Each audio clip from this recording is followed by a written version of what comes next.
Hello friends, नमस्कार दोस्तों। जैसा कि आप लोगों को मालूम है, मैं अभी थोड़े दिन पहले मकाऊ में था।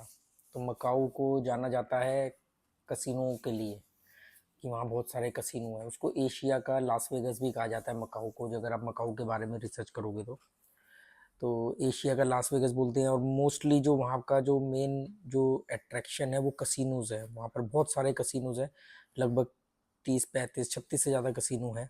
और बहुत बड़े लेवल के कसिनो हैं, मतलब MGM है, सैंड्स है, वेनेशियन कसिनो के अंदर प्लाजा कसिनो है। और एक एक कंपनी के कई कसिनो हैं। और छोटे छोटे कसिनो जो होटल्स के अंदर है वो तो है ही हैं बहुत सारे। गैलेक्सी कसिनो है बहुत बड़ा, सिटी ऑफ ड्रीम है। तो मैं सब में तो नहीं जा पाया, क्योंकि मेरे पास वीज़ा, आप लोगों को मालूम होगा, जो लोगों ने मेरा main channel travel and knowledge पर मेरा जो वीडियो देखे होंगे, उसमें मेरे को आपने देखा होगा कि 7 दिन का ही वीज़ा मिला था। और 5 दिन की मेरी रिटर्न टिकट थी। तो वहाँ पर लोगों ने बोला कि यार वहाँ पे क्या रिजल्ट रहा आपका, ओवरऑल आप कितना प्लस रहे। वो प्लस रहे तो पैसा कैसे लेकर के आओगे वहाँ से, कितना प्लस रहे, ये सब बहुत सारे कमेंट आ रहे थे। बल्कि मैं कल लाइव हुआ था मनी इज नथिंग चैनल पर, यहीं पटाया बीच में। अभी मैं पटाया में हूँ, थाईलैंड में। तो पटाया बीच से मैं लाइव भी हुआ था। तो उसमें भी कई लोगों ने पूछा कि भाई आपका रिजल्ट क्या रहा ओवरऑल। तो मैंने कहा यार वो मैं एक वीडियो डिटेल में बना के डाल दूंगा। हालांकि मैं अपनी विनिंग के बारे में बात नहीं करता, पर क्योंकि मकाऊ सीरीज से एक लोग अलग ही जुड़े हैं। और एक वो लोग जो बहुत लंबे टाइम से जुड़े हुए हैं, तो वो एक कहते हैं कि यार आप वहाँ कितना प्लस किए, कैसे किए, तो वो सब चीज़ें रहती है थोड़ा सा। तो ओवरऑल ये बता दूं कि मैं अगर अपना ये विनिंग अमाउंट या जो भी आपके साथ शेयर कर रहा हूँ, तो इसको ये मत समझना कि ये बहुत ईजी है या हर किसी के लिए है। कुछ ही लोगों के अंदर कुछ चीज़ों की क्षमता होती है, आप में किसी और चीज़ की होगी जो मुझ में नहीं होगी। तो ये नहीं कि यार ये अगर जीता है तो हम भी जीत सकते हैं, ये अगर खेल के कमा रहा है तो हम भी कमा सकते हैं। इस सोच पर मत आना। हर आदमी में एक अपना अलग वो है। हो सकता है मैं यहाँ पर परफॉर्म कर पा रहा हूँ, पर जैसे मैं स्टॉक ट्रेडिंग करूँ तो मैं नहीं परफॉर्म कर पाता, इंट्राडे मेरे बस की नहीं है। तो हर आदमी में एक लिमिटेशंस होती है, तो इस बात को ध्यान में रखना। ये नहीं कि मैं अगर ये इन्फॉर्मेशन आप लोगों के कहने पर आपसे शेयर कर रहा हूँ तो इसका आप गलत मतलब निकाल लो और उस तरफ चले जाओ। हर आदमी को अपनी काबिलियत के हिसाब से और अपने उस एरिया के अंदर ही काम करना चाहिए। तो दोस्तों, जैसे मैंने वहाँ पर मेरी एक बहुत एक 4 साल पुरानी स्ट्रेटेजी है जो मैंने आप लोगों के साथ शेयर करी, हिट एंड रन, कि छोटा छोटा हिट करो और भाग जाओ। तो पहले तो मैं आपको ये बता दूं कि मकाऊ एक पहली कंट्री ऐसी, चाइना का ही है, वो पार्ट है, चाइना का एक रिपब्लिक स्टेट है। तो एक तरह से आप उसको कंट्री का दर्जा दे सकते हो। हमारे को जाने के लिए अलग से वहाँ पर वीज़ा चाहिए होता है। तो पहली ऐसी कंट्री है जिसमें कसिनोज हैं और मुझे बड़ी पॉजिटिव वाइब आई। जबकि मैं श्रीलंका में कसिनो में प्ले किया है, मैंने नेपाल के कसिनो में प्ले किया है, मलेशिया के कसिनो में प्ले किया है, फिलीपींस के कसिनो में प्ले किया है, वियतनाम के कसिनो में प्ले किया है, कंबोडिया के कसिनो में प्ले किया है, तो सिंगापुर के कसिनो में प्ले किया है। पर एक कसिनो का ना माहौल मुझे ना अच्छा नहीं लगता। वो लोगों के उतरे हुए मायूस चेहरे, थोड़ा आते जोश में है, बाद में रो रहे हैं, एक डरी सहमी नजर से एक दूसरे की तरफ देख रहे हैं। तो मेरे को वो अच्छा नहीं लगता। वो माहौल बड़ा नकारात्मक माहौल होता है, नेगेटिव माहौल होता है। तो अपना मैं इसलिए गोवा गोवा में तो बहुत बुरा हाल है, क्योंकि इंडिया के जो कसिनोज है उसमें तो पब्लिक इंडिया की जो है वो इमोशनल फूल होती है। तो वो तो और ज्यादा उनके मातम चेहरे पे झलक रहे होते हैं। जीत रहे होते तो उनसे बड़ा कोई बादशाह नहीं, हार रहे होते तो जिंदा लाश बनी घूम रहे होते हैं, मातम होता है चेहरे पे। तो मैं जस्ट फॉर फन जाता हूँ अपनी फैमिली के साथ अब कभी गोवा में। पर मकाऊ में वो मुझे फीलिंग नहीं दिखी। वो मकाऊ के कसिनोज में वो पॉजिटिविटी थी, और वहाँ के लोगों में, देखो ये अपनी अपनी सोच हो सकती है, अपने अपने देखने का नजरिया हो सकता है। जो लोग गए हैं हो सकता है उनको ऐसा ना लगा हो, मुझे ऐसा लगा। एक एक अच्छी बात क्या लगी कि यहाँ पर आपको ये जो साउथ एशियन कंट्रीज के कसिनोज होते हैं, इनमें आपको शराब, बियर, अल्कोहल सर्व नहीं होता है। टेबल पर तो बिल्कुल भी नहीं होगा। टेबल पर आपको जूस, कॉफी, ये सब चीजें, माइलो, कोल्ड ड्रिंक्स, ये सब सर्व होगा। खाना वाना कुछ नहीं मिलेगा। खाना आपको या अपने पैसों से रेस्टोरेंट में खाना पड़ेगा, या फिर आपको एक कार्ड मिलेगा, मेंबरशिप कार्ड, आप उससे जो पॉइंट कलेक्ट करोगे तो वो पॉइंट से आप खाना परचेज कर सकते हो। जैसे एक पॉइंट मतलब मान लो कि आप $1 का, तो काफी प्ले करने के बाद वो पॉइंट कलेक्ट होते हैं, बड़ा प्ले करने के बाद। तो मैं बड़ा प्लेयर हूँ नहीं, हालांकि मेरे को वहाँ पर एक दो कसिनो ने मेंबरशिप कार्ड बना के दे दिया। एक ने मुझे एज ए कॉम्प्लीमेंट्री गिफ्ट दिया पावर बैंक। गैलेक्सी कसिनो में। तो वहाँ पर मैं हिट एंड रन को बहुत बेहतर तरीके से कर पाया, क्योंकि अगर नेगेटिव माहौल होता तो मैं एक ही बार जाता, फिर दोबारा नहीं जाता, अगले दिन देखता। पर क्योंकि बड़ा पॉजिटिव माहौल था, लोगों के चेहरे पर बड़ी पॉजिटिविटी थी। एक आदमी मुझे मिला सिर्फ, जो शायद लोकल था या पता नहीं हांगकांग या चाइना का होगा, जो मतलब बहुत ही ज़्यादा इरिटेट हो रहा था। मतलब वो बार बार कभी हाथ जोड़ रहा है बेट लगाने के बाद, कभी वो चिल्ला रहा है, कभी वो उसने स्क्रीन तक पे घुसा मार दिया। मतलब वो मेरे को खाली दिखा, बाकी मतलब सब लोग के चेहरे ही, मतलब उनके स्ट्रक्चर ही ऐसे बने हुए, एक्सप्रेशन ही बड़े पॉजिटिव वाले होते हैं। या तो एक्सप्रेशंस होंगे नहीं, या होंगे तो सकारात्मक होंगे। और एक जगह पर इंडियंस का एक किस्सा है गैलेक्सी कसिनो, वेनिशियन कसिनो का, तो वो मैं आपको अलग से वीडियो बना के बता दूंगा कि उससे आपको बेनिफिट मिल सकता है।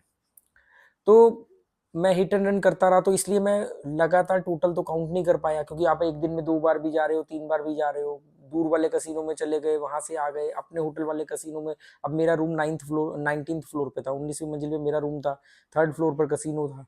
तो इसलिए मैं वो एग्जैक्ट तो टोटल नहीं कर पाया। तो क्या हुआ कि जब मैंने टोटल ओवरऑल ये उतारा कि मैंने सिर्फ 2000 मकाऊ करेंसी निकाली थी विड्रॉल एटीएम से एयरपोर्ट पे जाते टाइम। उसमें से 500 मकाऊ करेंसी जो है वो डिपॉजिट करी थी होटल वालों ने, और बाकी 1500 जो थी वो मेरे खाने पीने वगैरह में, इन सब में खर्च हो गई। एक मकाऊ और हांगकांग डॉलर सेम वैल्यू का है, मतलब 20-25 पैसे का फर्क होता है सिर्फ, तो सेम वैल्यू का है मकाऊ का और हांगकांग डॉलर। मकाऊ की करेंसी भी मकाऊ में चलती है, हांगकांग डॉलर भी चलता है। तो ये दोनों करेंसी की इंडिया की क्या वैल्यू है? इंडिया के लगभग 10.5 रुपये, और अगर आप टैक्स वगैरह मिला लो, मतलब मोटा मोटा राउंड फिगर में आप 11 रुपये लगा लो कि हमारा 11 रुपया एक हांगकांग डॉलर बनता है या मकाऊ करेंसी बनती है। तो मकाऊ करेंसी को बोलते हैं मैकनीज पताका, और हांगकांग डॉलर। तो वहां पर जितने भी कसिनो में प्ले होगा वो हांगकांग डॉलर में होगा, मैकनीज पताका में नहीं होगा। आप बाहर कहीं एटीएम से पैसे विड्रॉल करोगे, मकाऊ करेंसी में निकलेगा मैकनीज पताका। अगर आप कसिनो के एटीएम के अंदर से पैसा विड्रॉल करोगे तो हांगकांग डॉलर निकलेगा, क्योंकि वो हांगकांग डॉलर में ही प्ले करते हैं। तो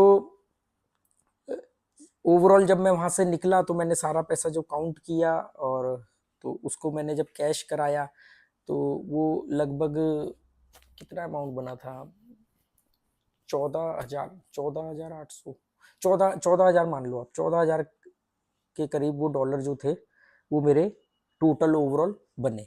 पर ये ध्यान रखना कि ये 14,000 डॉलर कोई एक दिन में या एक बार में नहीं बने, क्योंकि मैं बहुत छोटा प्लेयर हूँ, बहुत डिफेंसिव प्लेयर हूँ, बहुत छोटी बेट लगाता हूँ, और बहुत छोटा छोटा हिट एंड रन करता हूँ। तो मैंने कैसे प्ले किया कि जैसे मान लो मैंने $300 डाले मशीन में, और जैसे ही वो बढ़ गया, क्योंकि टेबल पे मैं इसलिए नहीं खेला, मैंने टेबल पर वहां पर एक भी बेट नहीं मैंने लगाई, क्योंकि टेबल पर जो मिनिमम बेट थी वो $25 से शुरू हो रही थी। $25 भी नहीं, $25 तो वेनिशियन में कसिनो में थी मशीन पर, वहां पर मिनिमम $100 या $50 से शुरू हो रही थी। अब $50 से मैं नहीं प्ले कर सकता था। $50 का मतलब होता है इंडिया की 550 की चिप। अब 550 की चिप से प्ले करने वाला मैं हूं नहीं, मैं इस तरीके से नहीं खेलता हूँ कि मैं एक ही बार बड़ी रकम ले गया, बड़ा बड़ा प्ले किया, तो मैं नहीं खेल पाता कंफर्टेबल। तो इसलिए मैंने टेबल पर तो नहीं खेला है। जितने भी मैंने जो किया है ये सब वो जो डिजिटल मशीन होती है, बीच में रूलेट घूमता है, टच स्क्रीन से आप बेट लगाते हो, उसके थ्रू मैंने किया।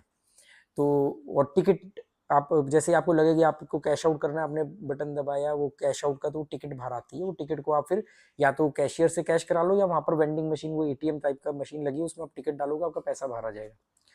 तो मैं ये करता था। तो जैसे $200 डाले, और वो 300 हो गए, 350 हो गए, 400 हो गए, वो निकाल लिए। कभी कभी वो 300 हजार भी हो गए, 1400 भी हो गए, कभी कभी 300 के मेरे को बहुत कम में भी निकालना पड़ा कि वो 500 तक जाने ही नहीं गया, नीचे आ रहा है, तो देखा गया यार इस बार नहीं बढ़ेगा, और 1-2 बार या 3 बार आप मान लो जीरो भी हुए।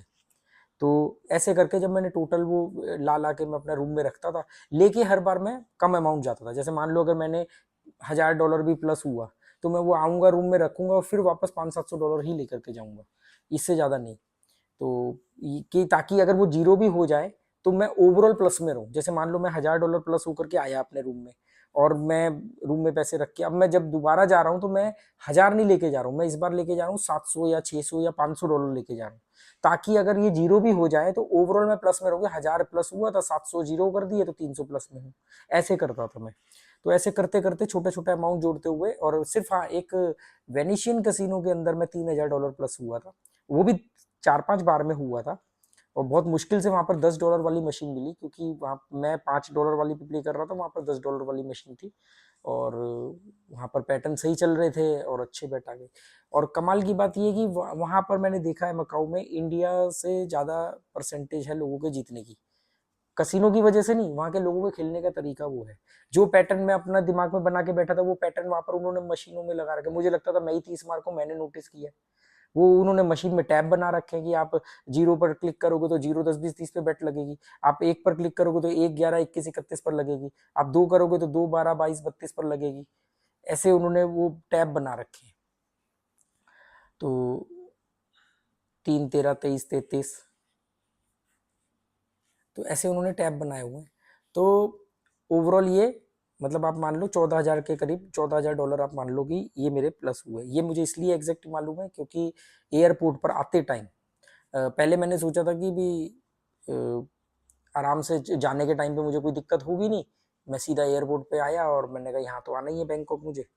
तो पर उन्होंने एयरलाइंस ने मुझे बोला कि आपको हम बोर्डिंग पास नहीं देंगे जब तक आप बैंकॉक से वापस जाने की कहीं की टिकट नहीं दिखाओगे।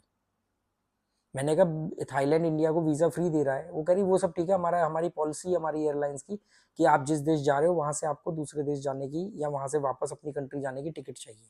तो मैं समझ गया कि पंगा पड़ने वाला। तो फिर मैंने क्या किया, वहीं पर जाकर के पहले तो $140 जो ये $14,000 थे, ये $14,000 को मैंने कन्वर्ट करा लिया। इसको मैंने कन्वर्ट करवा लिया यूएसडी में।